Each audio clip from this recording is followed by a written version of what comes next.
Hi everyone, Josh Harrison here. As always, I hope you're doing really well. Welcome to this second part in a two-part series in which we're looking at how to get started in property investing. And very quickly, a very sincere apology between the gap between the previous video, part one, and this one. I've been away speaking at a conference, and also we combined it with some family time after the conference, so that explains the gap. But here we are then, second video. I'm going to make the assumption that you have watched the previous one. This just follows on from it. If you haven't, see the link on the screen now. You can quickly watch the first one and then come back to this one if you wish. So suggestions for you. So I would always recommend to people, if you're interested in getting started, go and walk your patch, go and walk your area. Now, I'm a great advocate for investing locally where you are. You do have a home advantage, if you excuse the pun. That said, I am extremely conscious that people do invest remotely and they do it incredibly successfully. So if that's you, then that's fine too. I do recommend though, walk your local area, walk where you are going to be investing. And when I say walk it, you know, kind of like, what does that mean? Walk up and down the streets. I would always recommend you purchase a map. And as you walk, you're going to be looking at the area from the perspective of prospective tenants. So for us, family tenants. Walk the area thinking, would a family live here? Can I see families wanting to live here? And therefore, is it right for me to provide accommodation for them?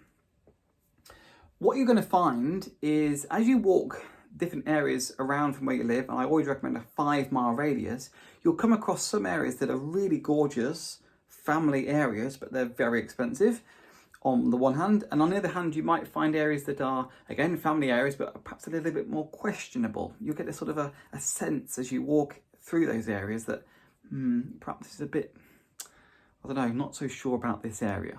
And I would recommend using a pencil and on your map, circling the areas where you are and rating them from 1 to 10, with 10 being the most affluent areas and the 1s being perhaps the most questionable. And don't worry about making a mistake. If you find an area that's quite expensive, but then you find another area that is even more expensive, then just adjust your numbering. But what you're really looking for is within a 5-mile radius of where you live, and if it's very densely populated, perhaps just a 1 or 3 miles, you're really looking for the areas that are like a 3 or 4. Not really expensive, not really questionable. It's kind of a sweet spot in around the 3-4 mark. Also keep an eye out for things like local amenities, coffee shops. I know you once upon a time we'd say shops, but there's the rise of click and collect and home deliveries. That's perhaps not so much of a consideration these days, perhaps. But also things like transport links. Again, with the decrease of commuting, transport links may not be so much of a factor, perhaps. But it's always something I still think about. And as you walk around, also keep your eye out for opportunities. Now, by that, I mean opportunities where properties you can add value. You can do some sort of a refurbishment and increase the property's value. And you'll see another card on screen now, which takes you to episode 6 on our property investing mini-series about what I mean by adding value. But I'm always looking for something I can do a refurbishment. So you might see some rundown houses that could be perfect family homes if they had some work done to them. Just make a quick note, write them down or write them in your phone or just voice record and then just pop a letter to the letterbox and just say, look, hi, maybe you want to sell. You might even, as you walk your patch, find some property opportunities there and then. The next thing I would do is quite early on, I'd give your mortgage broker a call. Now I say your mortgage broker, you might need to find one, and I would suggest you speak to some other people and say, do you deal with a mortgage broker? Are they any good? Could I have their number? Could I be introduced? And just give them a call and say, hi, my name's, I'm interested in this long-term plan. I'd like to do the buy, refurbish, rent, refinance model, trying to recycle as much of my cash as possible. I'm going to need access to borrowing, most likely mortgages, perhaps some bridging. This is kind of like what I'd like to achieve. Does that sound possible?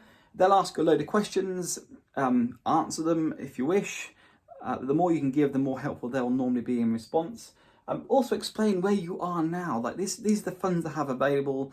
You know, if you've got £25,000 or £50,000, explain that. They'll kind of know what sort of lenders might be interested in you as a type of person.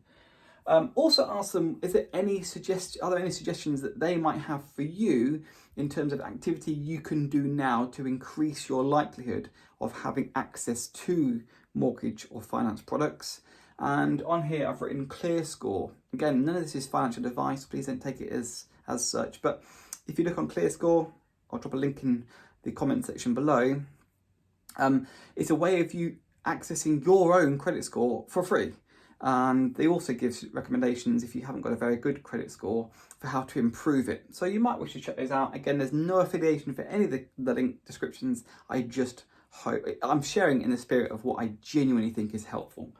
And I'd also ask, look, if I'm going to buy these sorts of houses, can you get a AIP, which is an agreement in principle, or a DIP, a decision in principle, that says that I'm going to be able to get the type of mortgage that's required to purchase houses.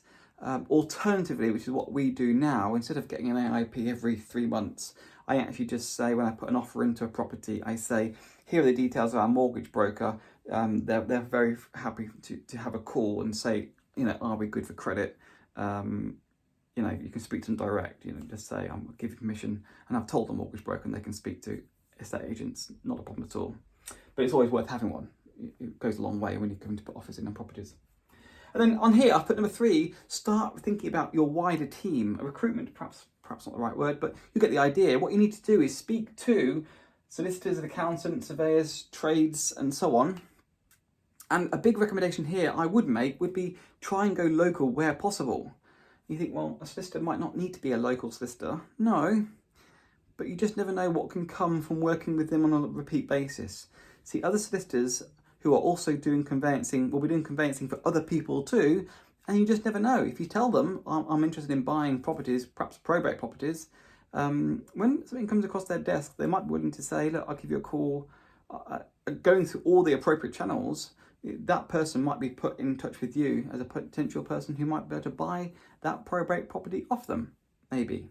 And the same with an accountant. They're going to be dealing with perhaps other landlords or other business people. At some point, they'll know that they want to get rid of properties. Most likely, if they know their clients well. Again, it just might be they give you a call and say, look, I know a guy who's looking to sell his portfolio. You might be willing to have a chat. He's a client of mine. Have a coffee. Same local surveyors. They'll be looking around houses all the time in your patch. How likely is it that they might come across an opportunity that might be perfect as an investment opportunity for you? So speak to a local surveyor. And again, trades, guys and girls, now is the time to be thinking about builders and electricians and plumbers and carpenters and so forth. Again, they might be an opportunity for leads for you, possibly in terms of property opportunities, but go in and see some of their work. So then when you do get an opportunity that comes in, you're hoping to go and buy, you can say, actually, I've got a solicitor, here are their details, and I know who I'm going to call to come and look at and evaluate the refurbishment, rather than, oh, I've now got an opportunity, I've got an offer accepted, but I don't know who to work with. So now's the time to be starting to think about your wider team. It's often called a power team. And then finally, I would start then going on the portals, as well as combining it with your walking around, and start searching for in our case, family properties that are going to need a bit of work. Go on places like Rightmove and Zoopla, they're perhaps the most obvious ones. On the market, Nestoria, you may or may not have heard of Nestoria. There's also Gumtree. I have actually viewed properties on from Gumtree, and also understand you can get stuff from eBay, although I've never actually viewed a house through eBay. But if you Google it, you'll be able to find houses on eBay. But go and start actually searching for properties within your areas that you know that when you come to put an offer in, you might be able to buy because you've already got a team you're working with lined up here. Hope that's really helpful. You may well have suggestions of your own, in which case please drop those in the comment section below. I love hearing suggestions, and also it's nice for the little community, which is growing by the way. So if you've recently subscribed, thank you so much. Welcome to the channel. Drop those suggestions in for the others, that'd be really helpful. Thank you very much.